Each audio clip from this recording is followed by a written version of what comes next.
Bom, pessoal, para a gente entrar efetivamente em potência elétrica, a gente tem que recordar potência mecânica, tá? Frente B, beleza? Estamos na frente B aí. Então, quando a gente fala de potência mecânica, a gente tem aquele exemplo clássico que eu sempre dou sobre dois carros, né, na mesma pista, mesma trajetória ali, indo no mesmo sentido. E aí eu coloco esses dois carros como um sendo uma Ferrari e o outro sendo um Fusca. E coloco os dois para andar na mesma trajetória.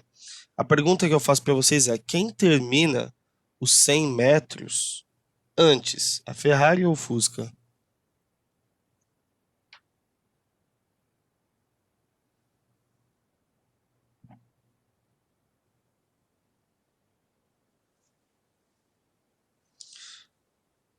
Peraí que eu fiz uma pergunta difícil. Ah, obrigado, Sara. A Ferrari termina antes, né, gente? Então eu vou induzir vocês ao raciocínio. Por quê? Quero saber o que vocês acham. Por que que a Ferrari termina antes, não o Fusca?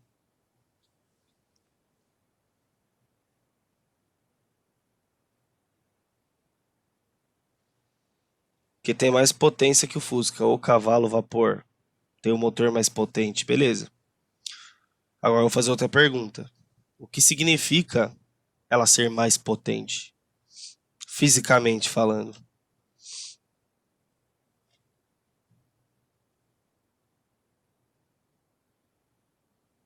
Tá vendo? Não é ter mais força.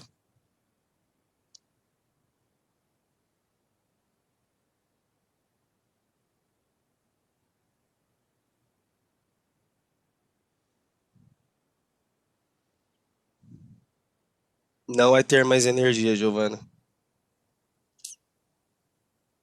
Isso, Ana. Desenvolve energia no intervalo de tempo menor. Você precisa relacionar o tempo, porque na sua cabeça a Ferrari só é mais potente porque ela chegou antes. Chegar antes significa chegar num tempo pequeno. Então, quando o tempo é pequeno, a potência é alta. E como a Ferrari estava em movimento, ela desenvolveu ali uma energia cinética.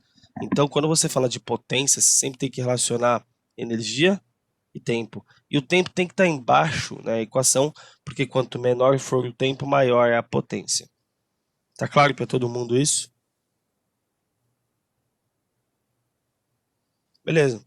Então a gente vai colocar aqui o que a gente sabe de potência mecânica. A gente sabe que potência mecânica é dado por qualquer forma de energia medido num determinado intervalo de tempo. Essa aqui é a equação base do que a gente entende por potência mecânica.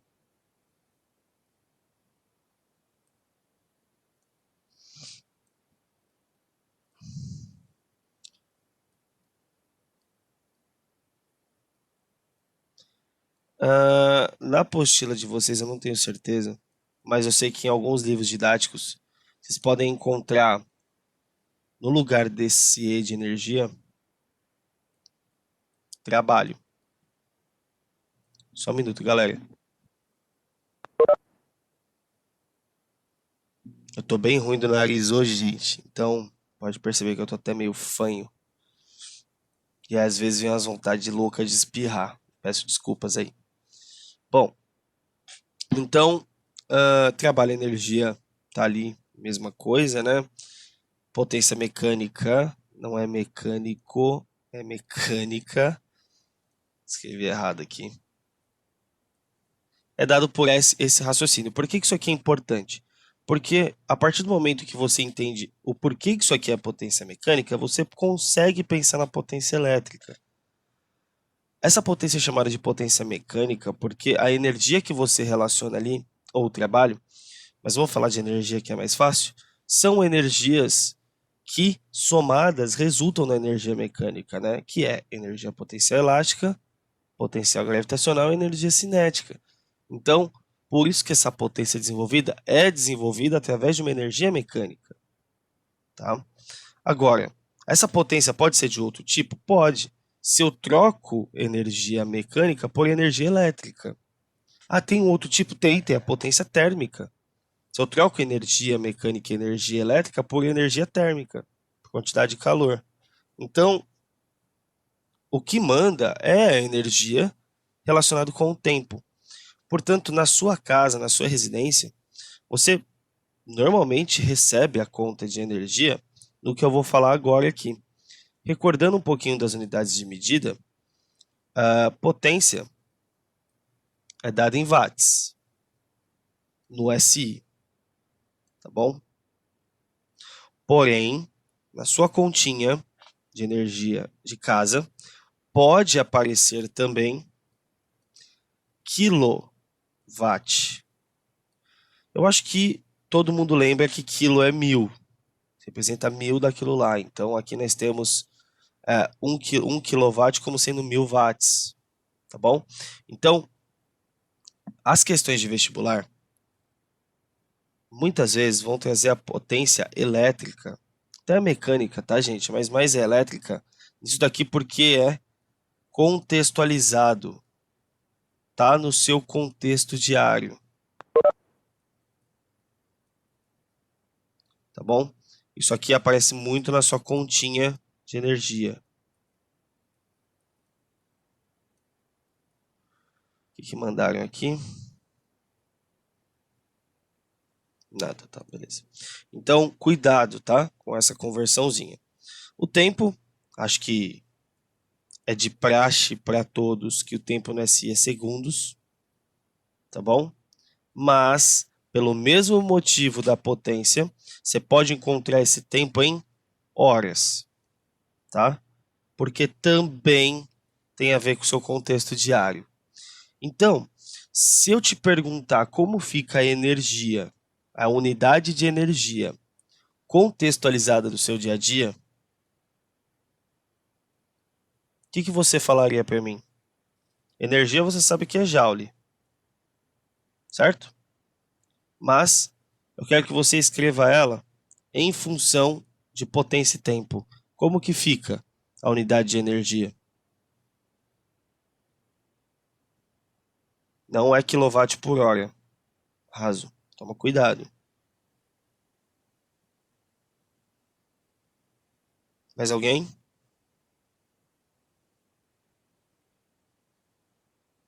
Isso, Gabi. Quilowatt-hora. Não é quilowatt por hora, é quilowatt-hora. Por quê? O tempo está vindo multiplicando aqui. Então você vai encontrar isso daqui como potência vezes tempo. Porque isso daqui é usual. Isso aqui é o que aparece na sua conta de casa como o consumo de energia elétrica, tantos quilowatt-hora no mês. Porque você usa grandes quantidades de energia. Então, cuidado. Quilowatt-hora não é joule. Joule é no SI. Hora não é segundo. Segundo é no SI. E quilowatt não é watt. Watt é no SI. As unidades circuladas são as unidades do seu contexto diário, aquilo que o Enem pode vir cobrar de forma, como sempre cobra, né? Tantos aparelhos ligados, cada um com uma potência, cada um usa tanto por dia, qual é o valor por mês que você paga, sendo que 1 kWh vale tantos reais. Questão clássica, tá? Então, cuidado com essa análise. Ficou claro para todo mundo isso daqui? Sim? Só para fins de anotação de vocês, para um não esquecimento, coisas que você deve ler quando você estiver sentada na frente do portão, esperando abrir para você entrar na sua salinha da FUVEST. Coisas para você anotar, para você ler na hora. 1 kWh, 1 kW, desculpem, vale 1000 watts. 1 hora equivale a 3.600 segundos.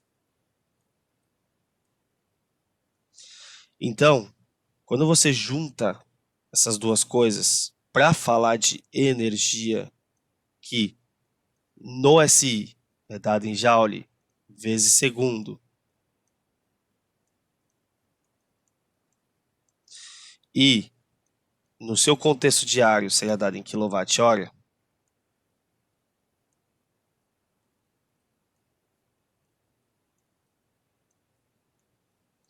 eu consigo trazer quilowatt-hora para watt segundo. Tá? Opa, aqui é watt segundo, hein? Que joule, meu Deus do céu. Ops. Vou ter que escrever tudo de novo. Aqui, ó.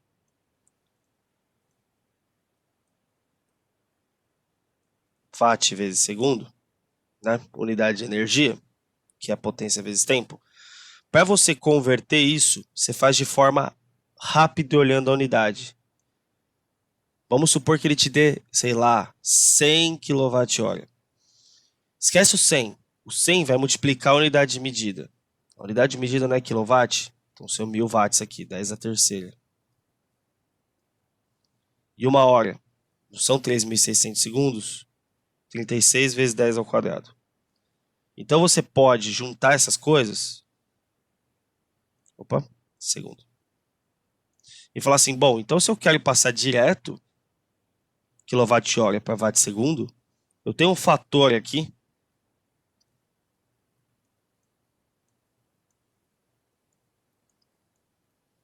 que é isso aqui.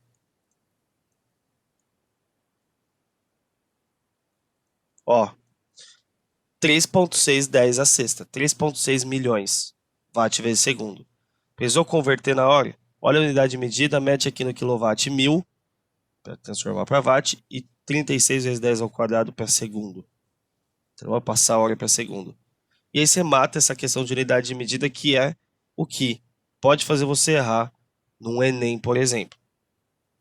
Ficou claro para todo mundo isso aqui? Sim ou não, gente?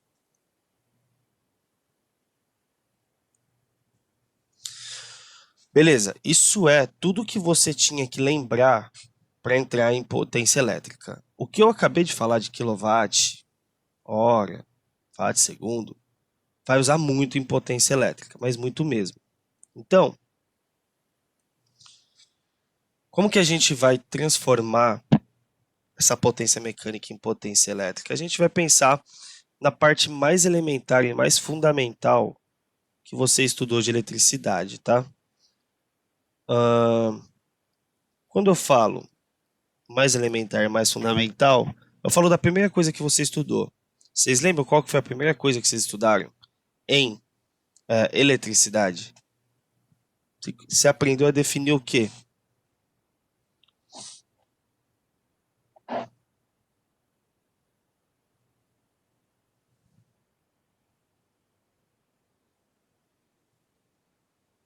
Não lembram, gente?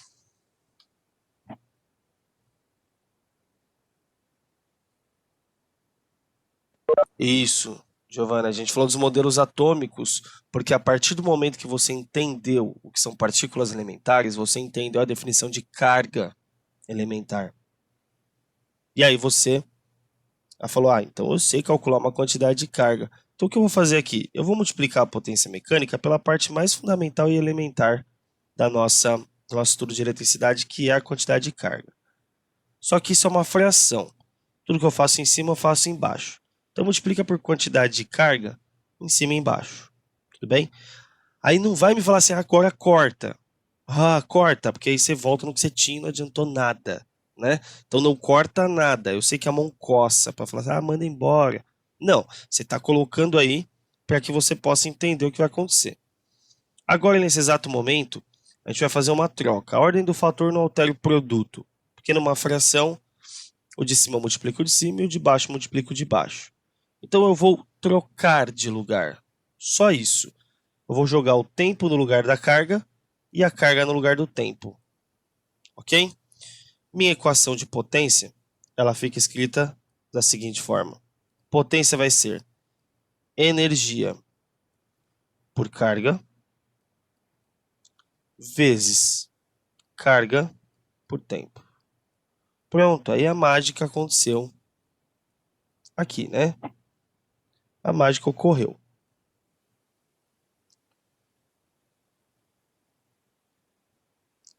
Energia por carga, você aprendeu que é potencial elétrico. A gente vai chamar de DDP. Não tá certo isso, tá? Energia por carga é potencial, não diferença de potenciais. Mas A princípio, trate como DDP.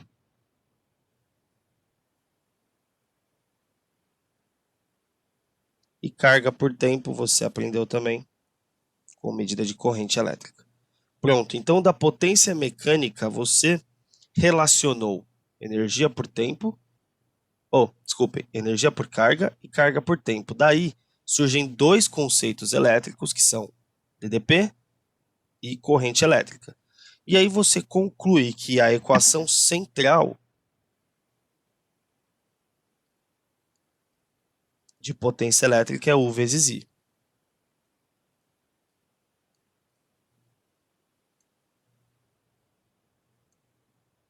Essa é a equação geral de potência elétrica, tá? O que perguntou aqui? Não. Está confundindo a primeira lei de Ohm, Giovana. A primeira lei de Ohm é U igual a RI. Não é R igual a U vezes I. Tudo bem? U igual a RI. Essa é a equação da primeira lei de Ohm. Tá? Ótimo. Só que daqui surgem outras duas.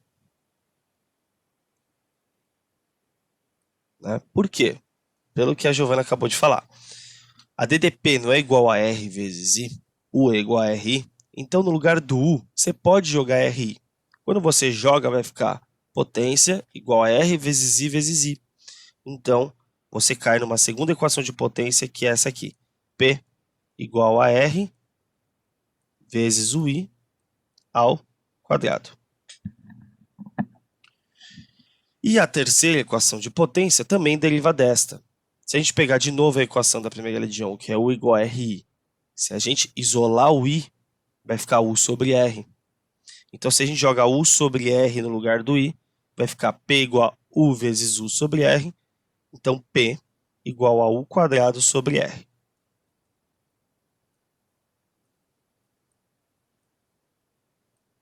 E aí você tem as duas outras equações que são tão importantes quanto a primeira.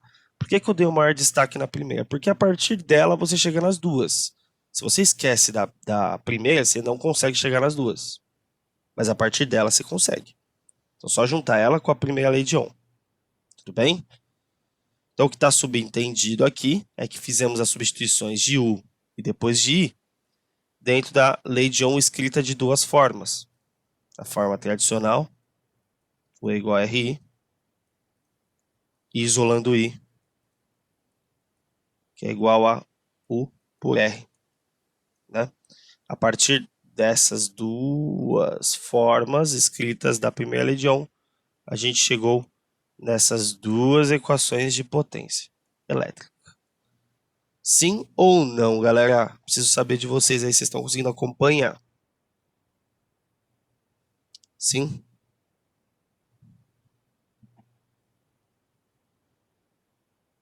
Legal. Agora, para fechar a aula de hoje, a parte teórica da aula de hoje,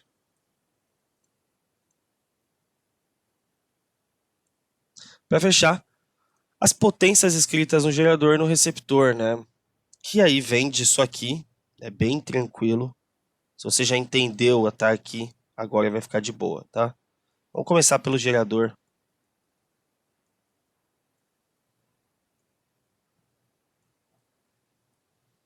Bom, existem aí três tipos de potência sempre, né? A potência total, a útil e a dissipada. O gerador, ele dissipa energia no resistor. Então, a potência dissipada no gerador é quando a corrente passa na sua resistência interna, então vai ser em função da potência que depende do R e do I. Tudo bem? Então, a potência dissipada, que a gente vai chamar de PD, será resistência interna vezes o I quadrado. Tudo bem? Deixa eu já colocar aqui o receptor, porque a análise é a mesma.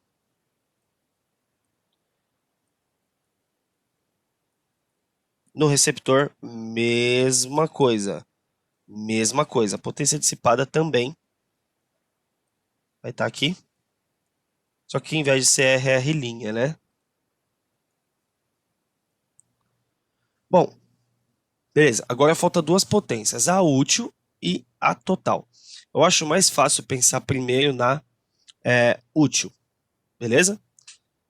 Então, potência útil. No gerador, qual que é o conceito do gerador? O gerador, para que ele funcione, ele deve estar ligado num circuito. Então, ele utiliza a DDP do circuito. Logo, tanto que ele tem que converter essa energia em energia elétrica. Então, o que ele vai fazer? Ele vai utilizar a DDP do circuito. Logo, sua equação de potência útil depende da DDP do circuito. Então, vai ser aí U vezes I. Diferentemente da potência útil no receptor. Por quê? O receptor ele recebe essa energia elétrica. Então, o que ele utiliza? Ele recebe energia elétrica e utiliza a sua própria energia. Então, ele utiliza a sua força contra-eletromotriz, certo? Então, no lugar do U aqui, é o nosso Elinha, a nossa força contra-eletromotriz. Tudo bem?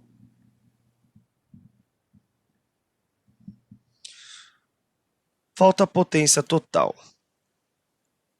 A potência total aqui, de forma no seu receptor fica mais fácil de entender a princípio.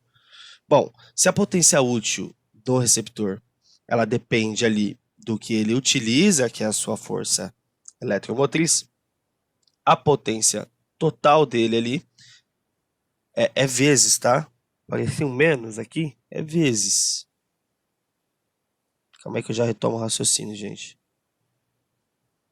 Eu tinha ficado com a impressão que talvez parecesse um menos também, mas eu falei, acho que não, ninguém falou nada. É um vezes ali, tá bom? Bom, então voltando. Receptor. Bom, o receptor ele vai receber energia elétrica. Se a potência útil dele é o que ele utiliza, ele depende da sua força contra-eletromotriz, certo? Tá. Então, a sua potência total, toda vez que eu vou concluir, alguém pergunta. Vamos lá, no gerador, o que falaram aqui? Isso, também é vezes. No gerador também tá cagado aqui, né? No gerador também é vezes. Deixa eu arrumar aqui.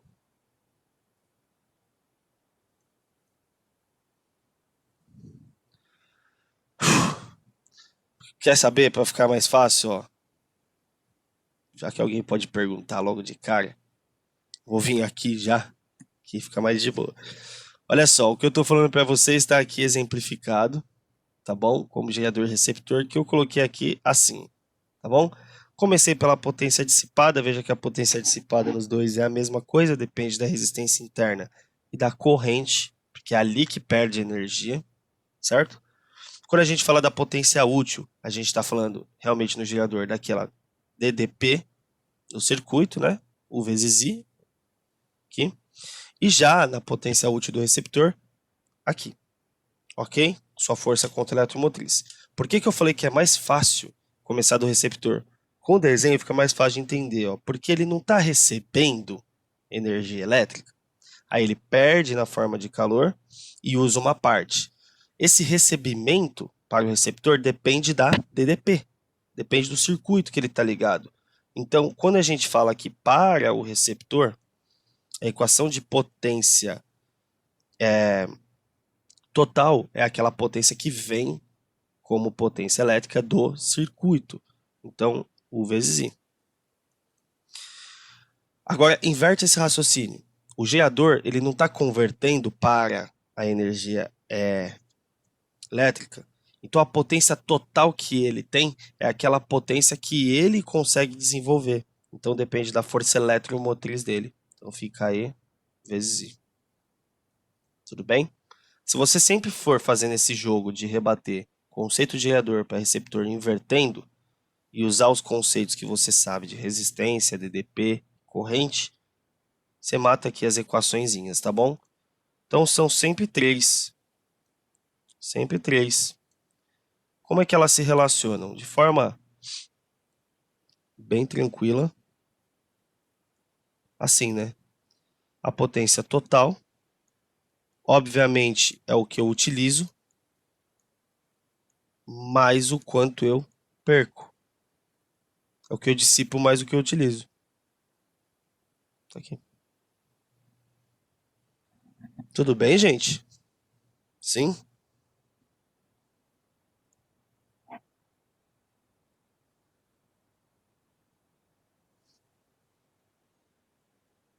Estão aqui os conceitos da aula de hoje, galera. Aqui embaixo eu não falei de unidade de medida porque é o que eu falei lá em cima, tá bom? Só por isso. Concluímos? Fechamos?